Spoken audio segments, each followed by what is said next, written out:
Quand on savait qu'on était pour avoir pas mal de clients, là, tu sais, là, on avait un bon film pour attirer des gens, là.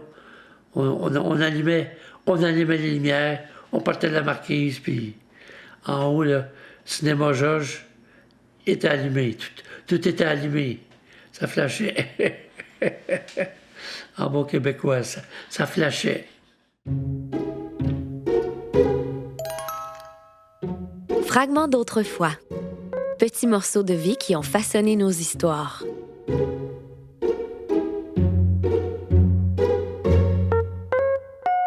Être assis dans une salle de cinéma et attendre que le film commence. Est-ce que ça évoque quelque chose en vous? Moi, c'est un moment que j'adore. J'irai jamais au cinéma seule, mais aller au cinéma en solo, c'est ce que je préfère. Ça me permet d'être vraiment absorbée par l'histoire, les images et le son. J'ai pas d'intérêt à tenir la main de mon chum pendant un film, surtout pas de lui parler. Pour avoir travaillé durant plusieurs années sur des plateaux de tournage, je sais combien de travail ça représente pour les artisans.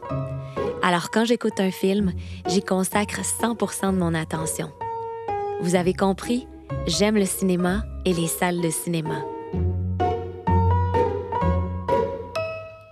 J'ai eu la chance et le grand plaisir de faire la rencontre d'Yves Sénécal, celui que vous avez entendu en introduction. Un ancien copropriétaire avec ses 2 frères du cinéma Georges de Sainte-Thérèse, qui a aussi été géré par son père et fondé et même construit par son grand-père en 1929. Je vous invite donc à découvrir avec moi ses souvenirs et ses histoires de famille en lien avec le Théâtre Georges. Les plus attentifs ont peut-être remarqué que je vous ai parlé du Théâtre Georges et du cinéma Georges.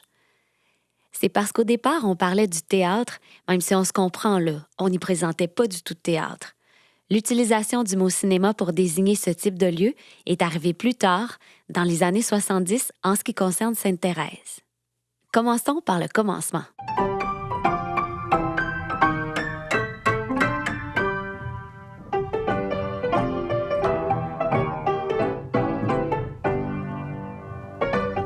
L'histoire du Théâtre Georges débute avec celle de Joseph Sénécal, le grand-père d'Yves. Né à Montréal dans le faubourg Amelas dans une famille de 13 enfants, il arrive à Sainte-Thérèse à l'âge de 13 ans, travaille dans des usines de piano comme technicien puis comme gérant. Ensuite, il fait la rencontre de M. Kidoz, un Belge qui avait des sous de côté qui lui propose de s'associer pour mettre sur pied l'usine de piano Sénécal et Kidoz. Selon Yves Sénécal, M. Kidoz connaissait pas grand-chose au piano. Et quant à Joseph Sénécal... Écoute, c'est incroyable, hein, quand tu dis il avait de la misère à signer son nom. Parce qu'il n'était pas instruit. Il n'était pas instruit. C'est quelque chose quand tu y penses, hein? Ça l'a pas empêché de devenir un des hommes les plus prospères de Sainte-Thérèse. Yves m'a montré une photo. J'avais jamais vu une voiture d'époque aussi grosse. Grâce aux revenus générés par l'usine de piano, Joseph Sénécal avait des moyens. En 1929, il décide de construire une salle de cinéma. Mais ça faisait pas l'affaire de tout le monde dans le village. Il y a un homme en particulier que ça dérangeait beaucoup, qui avait même dû se faire remplacer dans ses fonctions. Mon grand-père Joseph allait à l'église de Sainte-Thérèse avec sa famille le dimanche. Et le vicaire, parce que le curé était malade. Mais le curé était malade parce que le cinéma se construisait. C'est ce qu'on se disait. Incroyable à l'époque. Alors, mon grand-père était tanné de, excusez-moi l'expression, de se faire écœurer. Il a décidé d'aller à la messe à Rosemère. Comme il avait une voiture, et alors avec toute sa famille, il allait à la messe à l'église, à la paroisse de Rosemère. Le bâtiment de 2 étages a été construit avec un revêtement de briques. Vous connaissez peut-être ce bâtiment. Vous y êtes peut-être même déjà allé, puisque c'est la salle de spectacle située sur la rue Turgeon, le cabaret BMO Sainte-Thérèse. Par hasard, parce que la vie est parfois vraiment bien faite, 4 jours après ma rencontre avec M. Sénécal, j'avais des billets pour aller y voir un spectacle. Et je vous promets que c'était pas arrangé avec le gars des vues. Non, c'est vrai. Oh, Wow, Ah. c'est beau. la marquise est ouverte. On m'a même mis un arbre de Hey, Noël. c'est vraiment beau. C'est quoi? Hey, c'est beau l'arbre, hein? Ouais, vraiment. Hey, je suis content d'y aller. J'ai jamais été dans cette salle-là. Ah, mais c'est ça, là, c'est l'arbre, je pense que c'est là qu'il y avait l'espace là, où il y avait les buttes de neige là, puis que les enfants glissaient. Là. OK, ouais. Ah, mais c'est vrai qu'il y a encore la marquise, dans le fond. J'avais Ah ouais? jamais remarqué. Ah ouais, là. Ah oui, OK. Là, c'est rendu Ah des ouais. belles. Ouais, Ça c'est doit pas rendu coûter des cher. belles. Ça doit coûter moins cher. C'est plus écologique. Là, c'est beau. Une marquise, c'est le petit toit au-dessus de l'entrée extérieure d'une salle de cinéma sur lequel sont affichés les titres des films. C'était comme une mode là, à l'époque pour les théâtres d'avoir une marquise remplie de lumière. Monsieur Sénécal en était très fier. Il y a comme des lumières, justement, qui s'allument dans ses yeux quand il en parle. Toute beauté, hein? Quand on allumait la marquise, là, c'était un jus de lumière incroyable. Ça flashait, les lumières flashaient, éteignaient, flashaient, éteignaient. Il y avait une circulation. Honnêtement, c'était de toute beauté. Toute beauté. On ne l'allumait pas souvent parce que ça coûtait énormément cher d'électricité dans le temps, tu sais. Et puis, mais quand on avait des très gros films, là, tu sais, on savait que nous étions pour avoir du monde, là, une bonne clientèle, là, on l'allumait, la marquise. Tu sais, ça attirait beaucoup, tu sais. On aimait ça. Mais, tu sais, à l'œil comme ça, on dirait pas que c'est une vieille salle. Là. Non, c'est vrai. Moi, quand la première fois que j'ai vu ce building-là, je pensais que c'était neuf. Ah, mais c'est vrai qu'on voit pas, il n'y a pas de briques. Mais dans le fond, on va-tu voir? Parce que c'est tout plaqué rouge, puis il y a pas une belle murale sur Ben le oui. côté, mais Ah, c'est beau, même hein? le mur Ah, ben de- regarde, c'est le Ah, théâtre. c'est ça. C'est une murale du théâtre Oui. dans le temps. Mais oui. Et puis avec la roulette de cinéma. Cinéma, puis tu vois, là, je te parlais Georges. Oui. l'affiche, là. TG, Théâtre Georges. Puis ça, c'est une affiche qui ont récupéré d'un autre théâtre qui était à Saint-Jérôme. Puis ils ont dit, ben OK, on va s'appeler Théâtre Georges. Pour vrai? Ouais. Ils n'ont pas choisi leur nom, ils l'ont pas fait fabriquer. Fait qu'on Ils on voit l'ont- pas que c'est un vieux théâtre, mais en regardant la murale, on comprend que c'est un vieux Il y a théâtre. eu un cinéma. Ouais. C'est beau, la Qu'il y a murale. un cinéma, puis que c'était... Ouais. C'est Mais non, ancien. même dans le fond, c'est pas en briques. Non, ça a tout Il y a- été refait. Parce que c'était tout en briques, ça. Ça a été rénové, là. Mais c'est ça, ils ont tout comme recouvert. Ah ben regarde, on voit un peu la fondation, là, que c'est des vieilles pierres, là, peut-être, là. Mais Tu vois ça? Bon. Ah, ouais. ça a l'air des vieilles pierres. Ah ouais. Ouais, c'est des vieilles pierres, ça. Ouais. Mais C'est pas gros, c'est c'est le seul 2 pouces élément. carrés. Parce que ils ont tout recouvert la brique de quoi? De béton? C'est quoi? Ouais, c'est du genre de béton, stucco, je sais pas quoi. Ouais. Mais c'est vrai. Joseph Sénécal avait une grosse maison victorienne à proximité du théâtre. Mais quand le père de Yves, Philippe, a repris l'entreprise, il a choisi de s'installer au 2e étage du théâtre, de sorte que la salle de cinéma faisait vraiment partie du quotidien de l'enfance de Yves. Mon grand-père nettoyait le cinéma. Après, imaginez-vous, là, après avoir rempli le cinéma, les tas étaient gros. Les tas étaient gros. Et moi, j'avais 4 ans, environ 4 ans, 4 ans et demi. Mon petit tricycle, il y en avait plusieurs. Quand tu faisais une allée, il y avait au moins 3 tas, je me souviens. Puis c'était pas la grande allée du milieu, l'allée de côté. Puis là, ben, je partais avec mon petit vélo, puis je traversais les tas. Les tas de petits déchets, tu sais, de chips puis de chocolat, puis tout ça. Mon grand-papa, il courait après moi. Il était fâché. Un souvenir. Qu'est-ce qu'il vous disait? Hein? Qu'est-ce qu'il vous disait? Petit maudit. Non, il disait... Mon petit maudit! Non, mon petit véreux, quelque chose comme ça, tu sais, puis il courait. Il faisait semblant de vouloir m'attraper avec son balai, tu sais, juste pour me faire peur. Je savais qu'il me ferait pas mal, puis moi, je me sauvais, puis je riais, tu sais. Puis là, il commençait, l'autre allée, puis je redescendais encore. Ah ben là, il disait, ma mère s'appelait Thérèse. Thérèse, viens chercher ton garçon ou ton gars. Ma mère, elle me chercher. Bon, je vais chercher quoi, j'en ai à boire. OK. Un cabaret. Quand je suis allée voir le spectacle, j'étais assise, j'observais l'espace, les murs. J'imaginais la salle à une autre époque, dans ses premières années, quand c'était du cinéma muet qui était présenté. J'imaginais le piano à queue, à gauche, en avant de la salle, pour accompagner les films en noir et blanc. Mon chum était parti chercher un verre au bar, puis à un moment donné, il est revenu vers moi, un peu excité, puis il m'a dit de rallumer mon enregistreuse, puis il est reparti rapidement. Je comprenais pas pourquoi. C'est donc bien drôle! Ah! Ben, tu me reconnaissais pas? Ben non! Il y a comme un délai. J'ai vu ça. C'était ma cousine Roxane, ma cousine préférée. Quand on était petite, on passait 2 semaines par été ensemble. D'ailleurs, ça faisait longtemps que j'avais pas pensé à ça.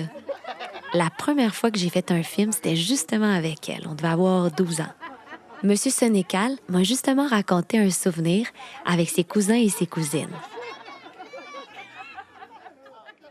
On invitait les cousins à venir au cinéma. Puis ça, c'était plus dans le temps des fêtes, le temps de Noël, jour de l'an. Parce que les réunions familiales qu'il y avait dans l'après-midi, bien, dans ce temps-là, les familles étaient nombreuses, hein? Alors, les parents, les oncles et les tantes étaient contents que les enfants allaient au cinéma jour de l'an après-midi. Mon père, il faisait, on disait dans le temps, il faisait des vues. C'est l'expression qu'on avait. Il faisait des vues pour les enfants. Oui, tu sais, puis en plus, on avait toujours les chips de la liqueur, tu sais, là, on se faisait gâter, tu sais. Sympa comme fête du jour de l'an. Parlant de se faire gâter, je peux pas parler de cinéma sans parler de collation. Oui, mon père, tout ce qu'il y avait, c'était des Coca-Cola, du Coke. Pas de 7-Up, du Coke. Des chips et du chocolat, puis des peanuts. Alors nous, quand on a pris le cinéma, on a rentré le popcorn. Ah, j'oubliais, il y avait la crème glacée aussi. Les belles barres de crème glacée, là, on appelait ça dans le temps des Revels. Des Revels. Avez-vous une idée que des barres de crème glacée dans le cinéma, quand c'était tombé à terre, des fois des accidents? Ça avait duré un certain temps. On en vendait beaucoup. Ah, des souvenirs, là. Quand c'était le temps de nettoyer, c'était moins drôle. Le chocolat, là, la crème à glace qui coulait.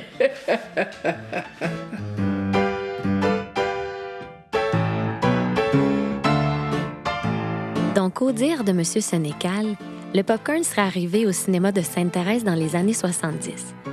Ça m'a quand même surprise. Une autre information que j'ai trouvée intéressante sur ce sujet, c'est, on le sait aujourd'hui, le comptoir de collation, ça représente une bonne part des profits des salles de cinéma. Mais ça, le grand-père et le père de Yves ont pris du temps avant de le comprendre. Quand mon père opérait le cinéma, le restaurant était ouvert surtout à l'entracte. Il fermait dès que le deuxième film commençait. Bien, il y avait toujours le programme double, hein? C'était pas un film, c'était 2 films. Alors là, il y avait le premier film. Quand le premier film terminait, le restaurant était ouvert. Et quand le deuxième film commençait, ben là, les gens, tu sais, ils allaient chercher un coke avec des chips, puis là, après ça, ils allaient se rasseoir, puis là, le film commençait, tu sais. Alors, le restaurant se fermait, tu sais, après, mettons, 10-15 minutes après que le deuxième film était commencé, tu sais. Ça aussi, c'est une différence intéressante avec aujourd'hui. Les cinéphiles de l'époque avaient droit à une programmation double, les chanceux et les chanceuses. Et entre les deux films était présenté un contenu dont, je l'avoue, j'avais pas souvent entendu parler. Ah oui, oui, oui. Il y avait ce qu'on appelait les news. News pour le nouvelle. Hein?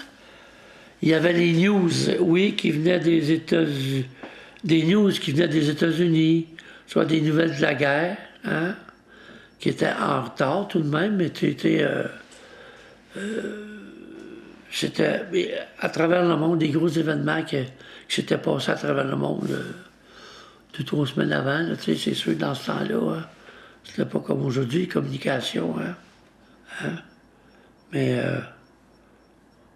on avait des news. Et après les news, très souvent, il y avait ce qu'on appelait cartoon. Cartoon, le petit dessin animé. Les gens l'aimaient beaucoup. Quand il n'y en avait pas, ils étaient déçus. Les gens, quand il n'y avait pas Mickey Mouse, puis Donald Duck, puis... ah oui. Puis des fois, quand il n'y en avait pas, bon, on se faisait crier des choux, des fois. Chou! Ah oui. Des souvenirs.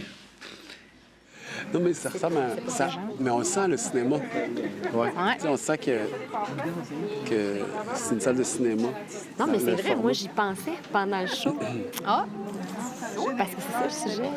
C'est que c'est une ancienne salle de cinéma. Tu trouves pas que ça a une forme de salle de cinéma? Oh, ben oui. ouais, avec le carreau.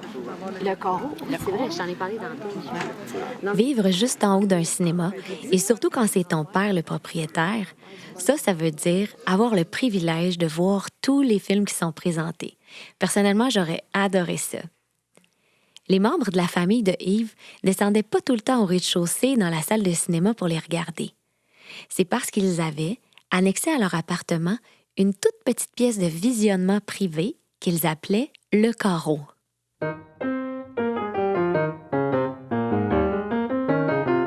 Le carreau, c'était là, à côté de la salle de projection. Il y avait la salle de projection, il y avait un passage.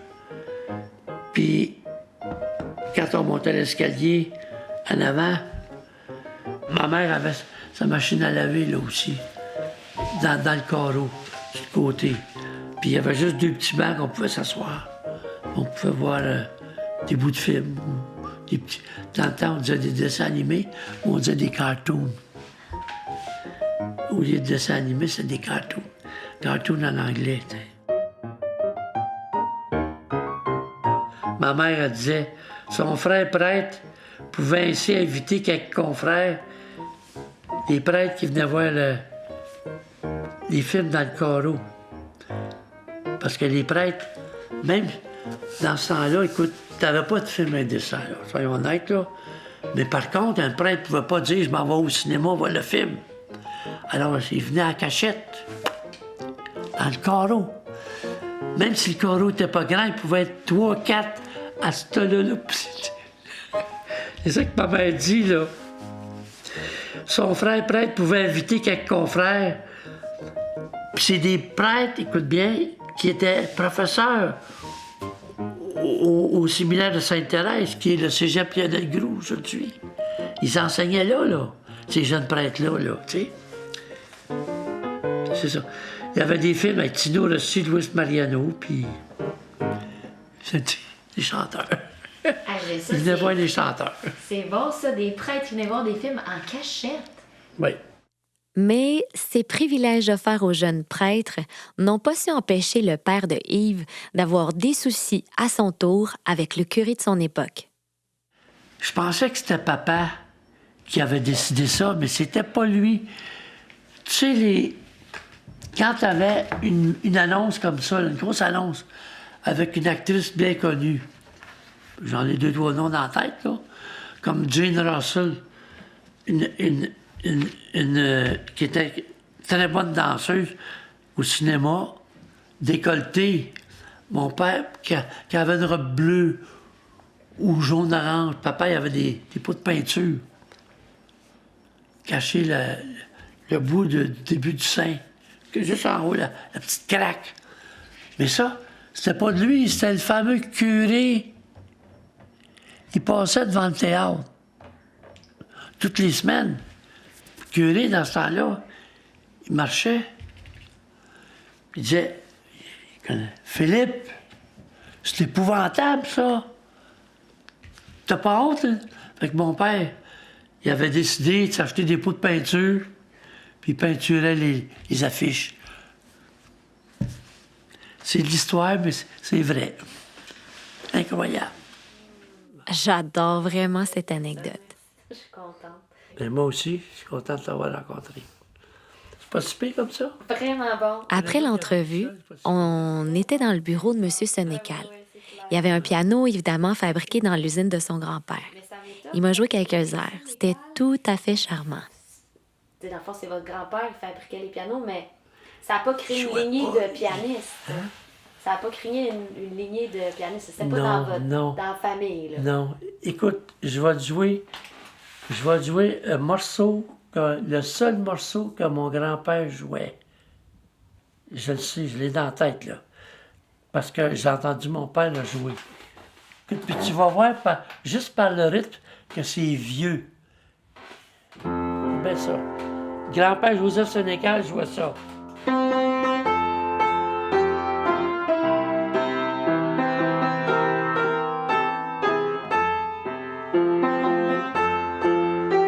J'espère que vous avez apprécié autant que moi cette petite incursion dans les souvenirs de la famille Sénécal et du Théâtre Georges.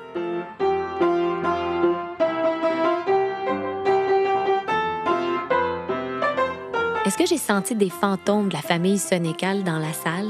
Non. Mais clairement qu'on sent qu'elle a une histoire, que c'est un lieu habité. Oui, pour moi, cette salle a une âme et c'est probablement celle de la famille Sénécal. Tu sais, tu vois que... Ouais, hein? ouais. Toing, toing, toing, là. Tu vois que c'est vieux. Oui. Dans l'esprit cinéma aussi,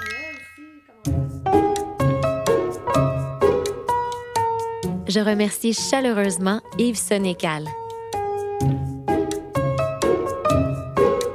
La série Fragments d'autrefois a été rendue possible grâce au soutien financier de la Ville de Sainte-Thérèse ainsi qu'au ministère de la Culture et des Communications du Québec dans le cadre de l'Entente de développement culturel de 2025.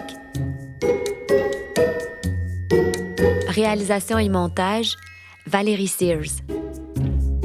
Mixage et mastering, Éloi Amis.